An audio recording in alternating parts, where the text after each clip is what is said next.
So let's talk about this comment right here from True Love, right? True Love thought he ate, but around here, baby, I do the chewing, okay? So you may eat, but I'm gonna be the one to chew.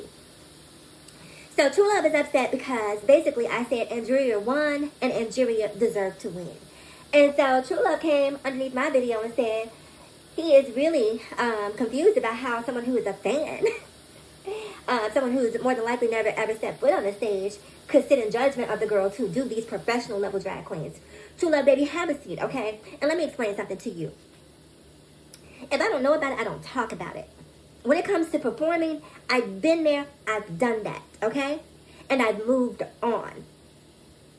And when I did do it, the stage lined up for me. Not only did I do it, I also judged it, okay? You watch Drag Race. I am personally connected to Drag Race in a way that I don't care to disclose here on YouTube or TikTok because, again, I like my privacy. That's why I wear this mask, right? So I try to keep a clear line of demarcation between social media and real life. And so this mask is that line of demarcation. Because when I turn this off, I go into the real world and live my real life. So yes, I have, to correct you or to correct myself, I didn't perform, baby. I tore the stage up, okay? There's a big difference. And if I decided to this very day, I could still go and tear a stage up. But I'm beyond that now. And because I'm beyond it, and let me tell you guys how I got beyond that. Let me tell you a real quick story. So many moons ago, well, not that many moons ago, a few moons, maybe one moon ago, there was a girl who was one of the top girls in her city, in her state, okay? When it comes to performing. And she fought to get to that place, right? Because you guys may not know this, but race plays a big part in drag, a huge part. Especially if you come from a predominantly white state like I did. I'm talking about blacks made up maybe 7% of the population. There weren't that many of us, to be completely honest with you, right? And as a black performer in that state, you had to do 10 times what the white girls had to do in order to get half the tips. That is an immutable fact, okay? I've lived it. I would sit there, right, some nights on show nights. Now, this was, in this state, this was the top drag review that I performed in. And to become a cast member of this particular review was a coveted spot. Like, you had to fight tooth and nail. And I didn't fight. There was an opportunity. The show director liked what they saw and invited me to become a part of the cast. So I didn't necessarily have to fight tooth and nail. I was lucky enough to just slide in there at the right time. Right person, right time. So I got in there and didn't quite know what I was getting into. So most of the cast at that point in time was white. There was one other black girl on full-time cast, and there was another black girl who was like part-time cast. And so here I come with my black ASS full-time cast, thinking, oh, I'm here, I've made it, I'm one of the girls. This is going to be that. Now, let me also say this. Let me preface what I'm about to say by saying this. Yes, race played a part in it, but also tenure played a part in it too, because a lot of these white girls who predated my arrival had paid their dues, right? So I'm not going to diminish their accomplishments and say that it was all simply based on race, but much of it was based on race. They would come out here and do the most mediocre, basic songs, stand there, and the stage would be flooded with people just throwing dollars at them, right? And then I would come out there dancing, flipping, splitting, backbending, just dancing my little heart out. They would clap, but I would be lucky if I walked off that stage with $10. And it was disheartening for me.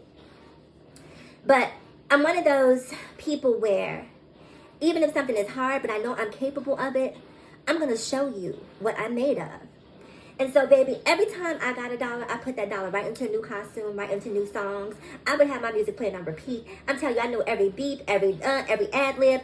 I knew every nuance of the music that I chose to perform, because when I got on that stage, I wanted to be able to interpret it in a way that let people know that I was serious about what I was doing. So, over time, it took me maybe a year and change. When I hit the stage, the people began to flood it, okay? It would get to the point where my music would come on, and I didn't even have to perform anymore, because it was just, just taking dollars the whole time, because that's how beloved I become at that point in time. But there were still white girls on that show who didn't have to do any of what I had to do to get there. So I performed and I performed and I performed.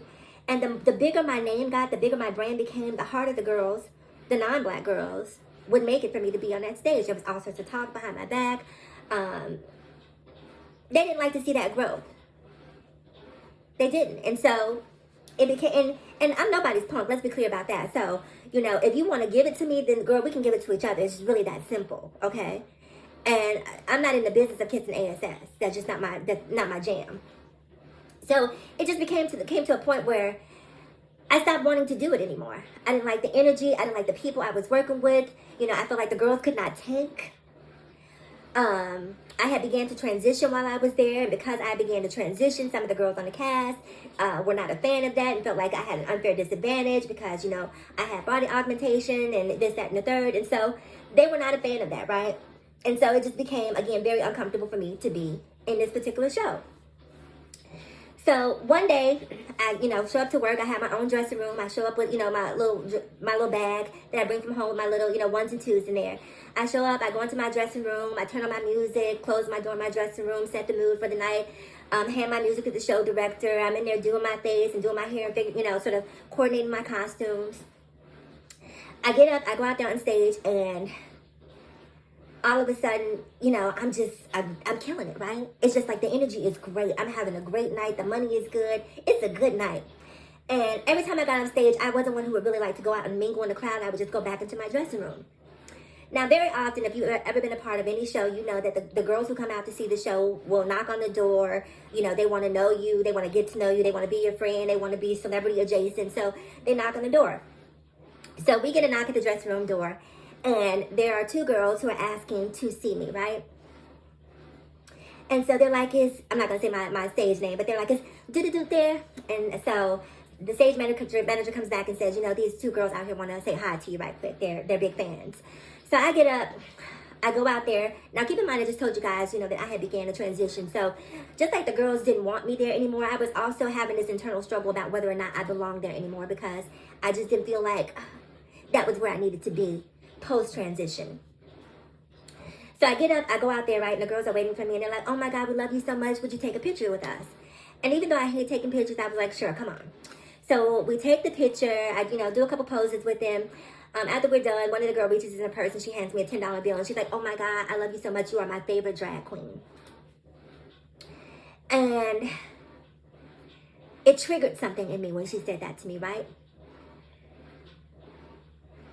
And I remember being gracious in the moment, but being offended at the same time. You know, I was offended. Your favorite drag queen. You don't see all this women sitting in front of you? How dare you call me a drag queen?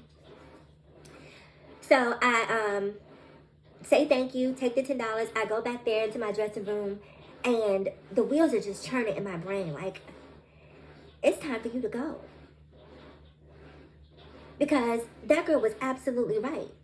Every time you get up on that stage and perform, you announce to the world that I'm not a woman, I'm a drag queen.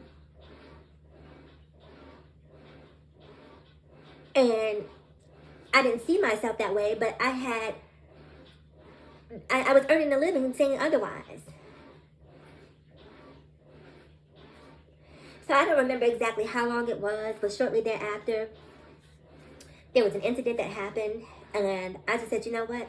I'm done with this. I don't want to do this anymore. I'm a woman. I'm not a drag queen.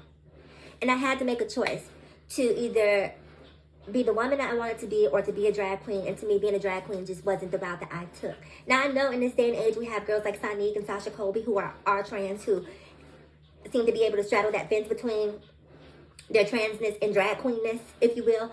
But I'm just not one of those girls. I like to live in, you know, I like to choose one. And so that's where I am.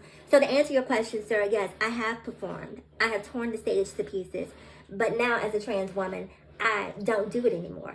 But it doesn't mean that I don't have a critical eye, that I'm not able to see and understand what makes a good performer, what makes an average performer, where opportunities exist. And that is why I'm giving you my opinion, okay? And if you don't like it, sweetheart, then don't listen to it. It's an opinion. Bye-bye. I'll see you guys in the next video.